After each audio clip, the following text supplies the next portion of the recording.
मैं सविन सिंह अपनी ज्योग्राफी की लेक्चर सीरीज़ में आप सभी लोगों का स्वागत करता हूं। आज हम स्थानीय पवनों, खास करके चिनूक और फुहेन पवन पर चर्चा करेंगे। Today I will discuss on the local winds, particularly chinook and foehn. Chinook हवा उत्तरी अमेरिका में राकीस पर्वत के पूर्वी ढलान की पदस्थली पर चलने वाली एक गर्म और शुष्क हवा है जो संयुक्त राज्य अमेरिका के दक्षिण में कोलोराडो से लेकर के उत्तर में कनाडा के ब्रिटिश कोलंबिया तक प्रवाहित होती है। Chinook is a warm and dry local winds that prevails on the foothills of eastern slope of Rockies Mountain from Colorado of United States of America in south to British Columbia of Canada in the north। ये Chinook हवा को Chinook क्यों कहते हैं? इसका नामकरण पश्चिमी संयुक्त राज्य अमेरिका के तटीय क्षेत्र में रहने वाले जो आदिवासी थे, मूल निवासी थे, उनका नाम वो चिनूक थे। उन्हीं के नाम पर इस गर्म और शुष्क हवा का नाम चिनूक किया गया है। The name Chinook wind has been derived from the original tribes Chinook living on the western coast of North America, mainly United States of America. अब हमें इनकी विशेषताओं के पहले इसकी उत्पत्ति के विषय में चर्चा करनी चाहिए। We must know the process of mechanism of origin of chinook winds.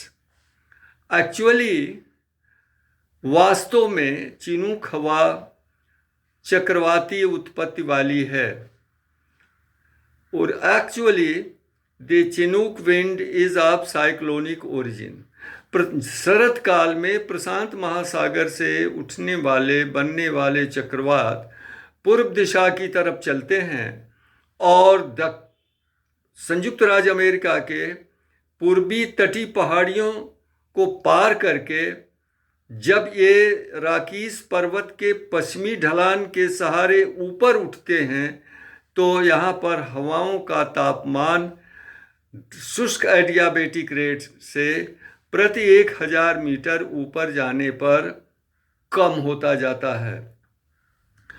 When the moisture laden wind associated with cyclonic storms coming from over the Pacific Ocean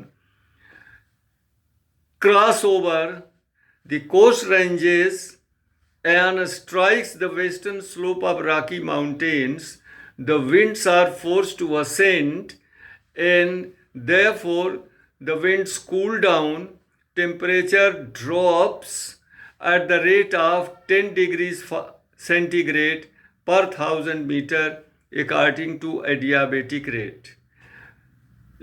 इस तरह से ये चक्रवाती हवाएं राकीस के पश्चिमी ढलान पर पर्याप्त वर्षा करती हैं, लेकिन जब ये राकीस को पार करके पूर्वी ढलान के सहारे नीचे उतरती हैं तो पुनः शुष्क एडियाबेटिक रेट से इनके तापमान में 1000 मीटर नीचे जाने पर 10 डिग्री सेंटीग्रेड की दर से वृद्धि हो जाती है। These cyclonic storms yield precipitation on the western slope of the Rocky Mountains, but whenever the winds cross over the Rockies Mountain and descend along the eastern slope, the temperature rises at the rate of 10 degrees centigrade per 1000 meter according to diadiabatic rate। अब जब राकीस पर्वत के पदस्थली के पास नीचे उतरती हैं उस समय वहाँ शरद काल का तापमान -10 से -20 डिग्री सेंटीग्रेड होता है, लेकिन इन हवाओं का तापमान 10 से 20 डिग्री सेंटीग्रेड होता है। जैसे ही ये हवाएं वहाँ पहुँचती हैं अचानक तापमान जो है 20 से 40 डिग्री सेंटीग्रेड हो जाता है। 20 से 30 डिग्री सेंटीग्रेड हो जाता है, जिस कारण सतह पर जो हिमावरण होता है वो अचानक पिघल जाता है। Normally the average temperature during winter season on the ground surface at the foothills of the eastern Rocky Mountain slopes is -10 to -20 degree centigrade. And the temperature of the Chinook wind is 10 to 20 degree centigrade.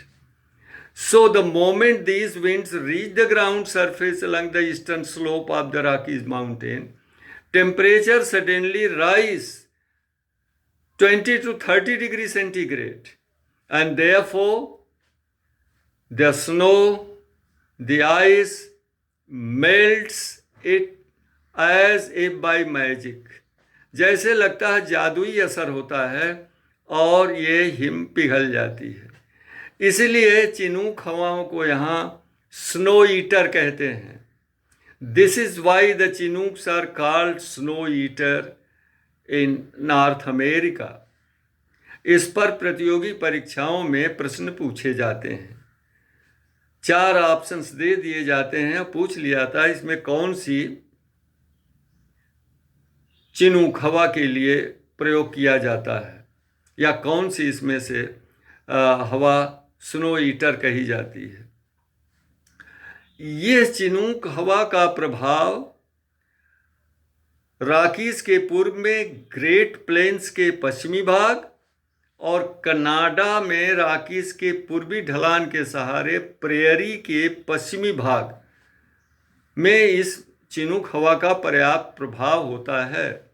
The western part of Great Plains along the eastern slope of Rockies mountain and the western part of prairies of Canada in the eastern part of Rocky Mountain are greatly affected by this Chinook wind. इसके आने से, बर्फ के पिघल जाने से हरी हरी घासें जाड़े के दिनों में उगाती हैं, चरागाह आबाद हो जाते हैं और पशुचारण उद्योग को बहुत बढ़ावा मिलता है। Because of the arrival of Chinook wind during winter season and because of melting away the snow, the grasses come out on the ground surface, pastures are open, and that encourages the pastoral industry. ये तो इनका positive धनात्मक प्रभाव है, लेकिन इनका ऋणात्मक negative effect भी होता है।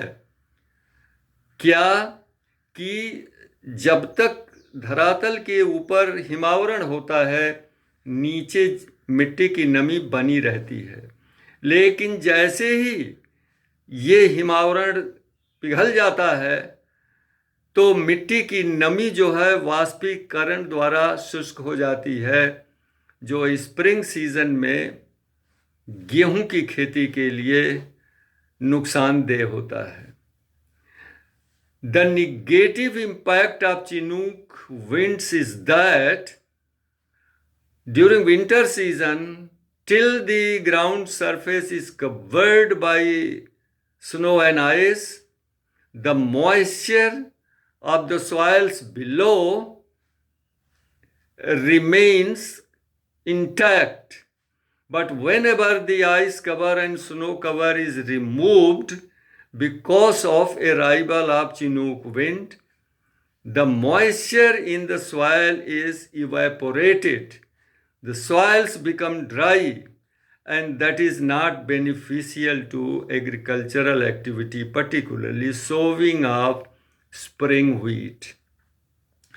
इसी तरह से की हवा यूरोप में स्विट्जरलैंड, दक्षिणी जर्मनी और ऑस्ट्रेलिया में प्रवाहित होती है, जबकि आर्द्र हवाएं रूम सागर के ऊपर से आती हुई आल्प्स पर्वत के दक्षिणी ढलान पर पर्याप्त वर्षा करती हैं, लेकिन उत्तर की तरफ आल्प्स को पार करके जब नीचे उतरती हैं तो गर्म और शुष्क हो जाती हैं। Similar wind to Chinook is called Föhn in Switzerland, southern Germany, and Austria. Here, the humid air coming from over the Mediterranean Sea, blowing northward, when it strikes the southern slope of the Alps mountain, they yield rainfall.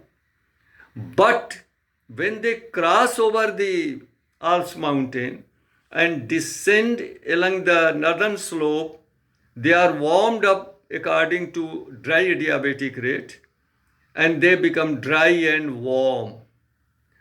And such conditions are found in the valleys of Switzerland, southern Germany, and Austria. जब ये हवाएं फॉयन wind Switzerland की घाटियों में पहुंचती हैं तो बर्फ पिघल जाती है और शरदकालीन मौसम सुहाना हो जाता है। होटल्स, रेस्तरां और पब खुले रहते हैं और चारों तरफ चहल पहल व्याप्त हो जाती है। So whenever these foreign winds reach the valleys in Switzerland, then there is a very pleasant weather because of melting away of ice and snow. The hotel, restaurant and pubs are open, and therefore the tourist industry flourish in the valleys of Switzerland during winter season. This is why the valleys of Switzerland are called climatic oases. यही कारण है कि Switzerland की घाटियों को जलवायु नखलिस्तान कहते हैं, क्लाइमेटिक ओसिस कहते हैं। ये इनका पॉजिटिव इम्पैक्ट है यहाँ पर स्विट्जरलैंड में, जिस कारण टूरिस्ट इंडस्ट्री जो है वह जाड़े के दिनों में भी खुली रहती है, आबाद रहती है। धन्यवाद।